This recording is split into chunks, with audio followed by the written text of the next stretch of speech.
caros amigos, esta é a terceira gravação daquela série que eu pensei em fazer sobre o ano mariano, abordando os 4 dogmas, as 4 verdades de fé que a Igreja proclama a respeito de Nossa Senhora, a sua Imaculada Conceição, a sua gloriosa Assunção, a sua maternidade divina, a sua virgindade perpétua.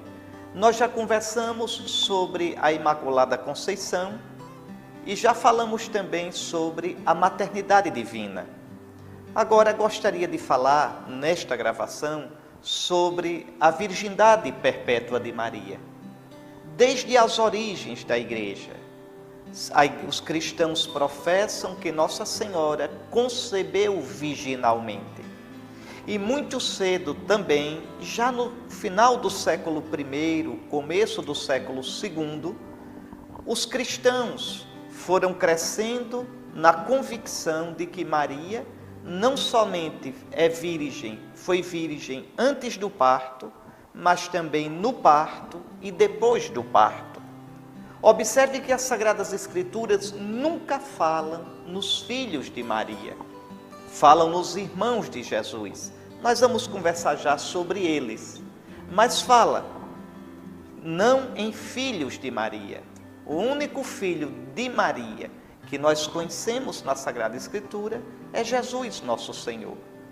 E por que é que os cristãos insistem nessa virgindade de Nossa Senhora? Por vários motivos sérios. Primeiro, porque Jesus, aquele Cordeiro de Deus que tira o pecado do mundo, ao habitar na Virgem Maria, fez dela o seu templo, não maculou a sua virgindade. A Virgem Maria, ao gerar e dar à luz Jesus, ela aparece no plano de Deus como aquela que é a imagem viva da Igreja. Nossa Senhora não é só Maria, uma mulher, uma pessoa, mas Nossa Senhora é alguém que tem uma função no plano de Deus. Ela é a imagem do Israel verdadeiro, a filha de Sião, a Virgem filha de Sião, de que fala o Antigo Testamento. Por exemplo, o capítulo 3 do profeta Sofonias, a Virgem filha de Sião. Então Maria, a Virgem, quer dizer a toda de Deus. E Maria também é imagem da Igreja, a Igreja que deve ser toda virgem para o Cristo, a Igreja que deve ser toda maternal, a Igreja que é a mulher, e essa mulher é também Maria. Lembre do livro do Gênesis: porém inimizade entre ti e a mulher. Vejam como Jesus chama a Nossa Senhora no capítulo 2, no capítulo 19 de São João, mulher. O que há entre mim e ti, mulher. Ou ainda no capítulo 19, mulher, eis o teu filho. Esta é a mulher do Apocalipse, do capítulo 12 do Apocalipse, versículo 1. Uma mulher vestida do sol, tendo a lua debaixo dos pés, que combate a serpente. Então esta mulher é a Igreja, esta mulher é Maria. Maria é ícone, Maria é imagem da Igreja. Por isso, no plano de Deus, Maria é a Virgem, a sempre Virgem, a toda de Deus, de corpo, de sonho, de coração, de alma. Não é nada contra a sexualidade, não. É o sentido místico, o sentido teológico da virgindade, de ser completamente do Senhor. Então, desde o início, como eu dizia, desde o século I, a começar pela Sagrada Escritura, que nunca fala dos filhos de Maria, mas desde o início mesmo, os cristãos tinham esta convicção, que a mãe de Jesus foi sempre virgem, tanto que era comum chamar Maria a Virgem. No credo a gente diz: nasceu da Virgem Maria. Esse Virgem Maria é preciso entender neste sentido: Maria, vírgula, a Virgem. Quer dizer, a Virgem por excelência, a sempre Virgem, a toda inteira do Senhor Deus. Vejam como Gabriel a chama, toda agraciada. Veja como Maria se denomina, eu sou a serva. O Todo-Poderoso fez grandes coisas em mim. Então Maria é aquela que acreditou, como diz Isabel. Maria é aquela que guardava tudo no coração, como diz o Evangelho de São Lucas, mais de uma vez. É essa inteireza de alma, esta inteireza de entrega, toda totalmente a Deus. É isto que a Escritura mostra em Nossa Senhora. A sua virgindade física é expressão dessa virgindade de coração.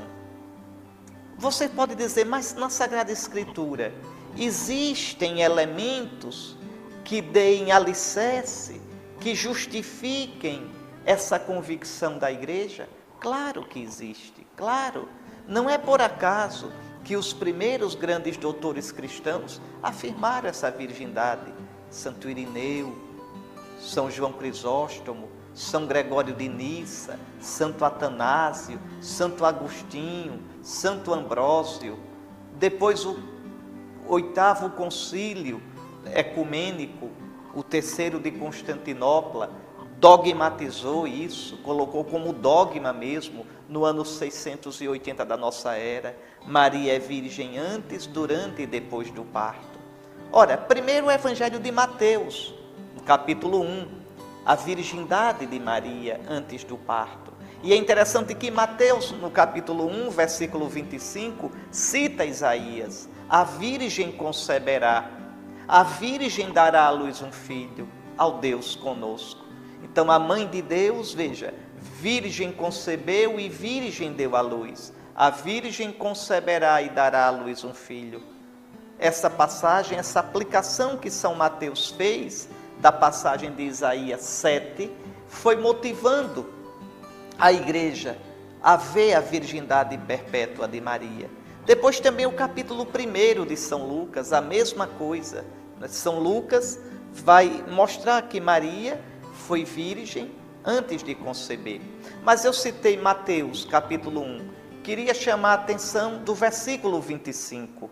Lá São Mateus diz que José não conheceu Maria até que ela desse à luz.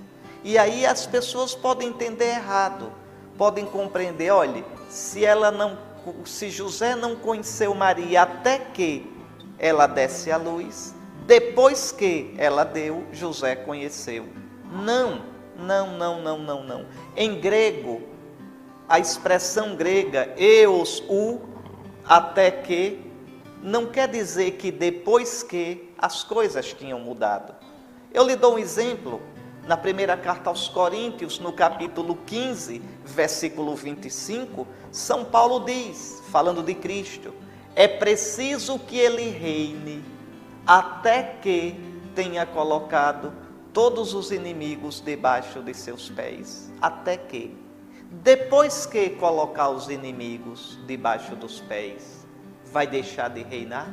Não, vai continuar reinando. Então Cristo vai reinar até que tenha colocado os inimigos debaixo dos pés e depois continuará reinando.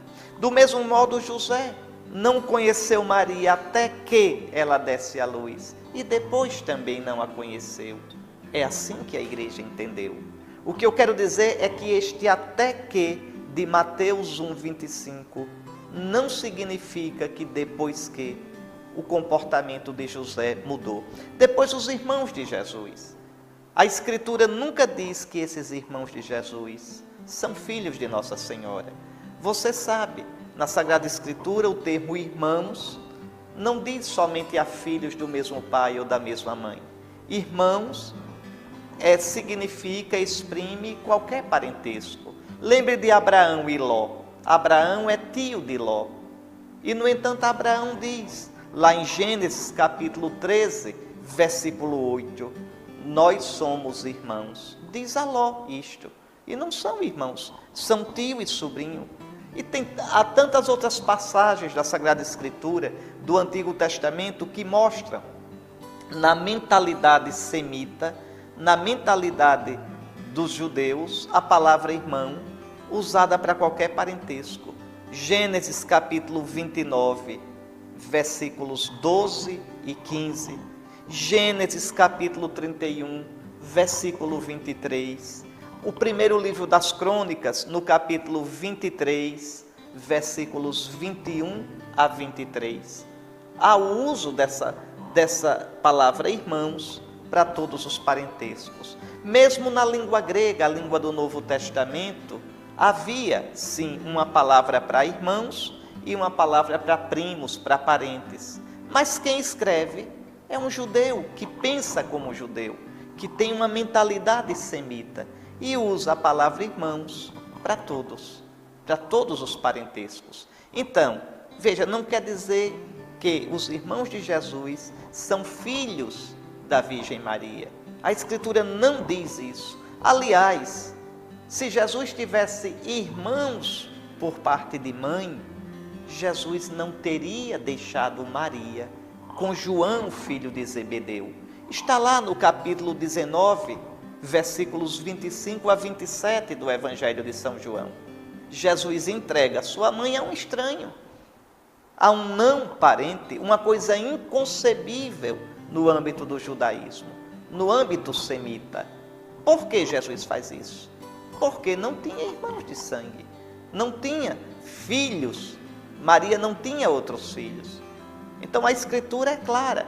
Depois tem ainda uma coisa, se você olhar Marcos, capítulo 6, versículo 3, não é? Lá em Nazaré, os nazarenos vão dizer, esse não é Jesus, o filho do carpinteiro? Seus irmãos, suas irmãs não moram conosco? Tiago, Josete, está lá Marcos, capítulo 6, versículo 3. Só que ao pé da cruz, no mesmo Evangelho de Marcos, capítulo 15, versículo 40, São Marcos diz quem é a mãe desse Tiago, desse Josete, de uma tal de Salomé. É uma outra Maria. Não é Maria, mãe de Jesus. Está lá. Pode olhar, Marcos, capítulo 15, versículo 40. São Mateus também vai falar dessa mãe dos irmãos de Jesus. Mateus 27, 52. E vai dizer em 28:1, versículo 28:1, é a outra Maria. Não é a mãe de Jesus. A tradição da igreja sempre garantiu que Maria é virgem antes, durante e depois do parto. Você pode perguntar, mas como Maria é virgem durante o parto? São João Crisóstomo, no século IV, dizia assim, pregando numa noite de Natal, hoje a Virgem concebeu e deu à luz virginalmente. E tu me perguntas, como foi isto? Pois eu te digo, aquele que me ensinou a crer no mistério, ensinou-me também a não fazer perguntas inconvenientes sobre ele. Aí, o silêncio de Deus. E São Basílio Magno, grande doutor da igreja, também dizia, repugna ao povo cristão pensar que o Cordeiro sem mancha, o Salvador, tenha maculado a virgindade de sua mãe ao nascer. Então, Maria sempre virgem, como a igreja deve ser. Maria virgem na alma, virgem porque guardou a palavra de Deus. E essa virgindade tomou conta também, é expressa também no corpo de Nossa Senhora. Aquilo que ela é, no seu corpo e na sua alma, nós devemos ir nos tornando pela graça do Espírito Santo, na nossa alma, no nosso coração, por um coração indivisamente para Cristo, e no nosso corpo, pela virtude da pureza, da castidade, expressão de que o Senhor é Senhor também do nosso corpo e não só da nossa alma, Senhor de todo o nosso ser, Redentor da inteireza nossa em corpo e alma. Que pelas preces da toda Virgem, de Maria a Virgem, nós possamos alcançar o sonho de Deus para nós. Amém.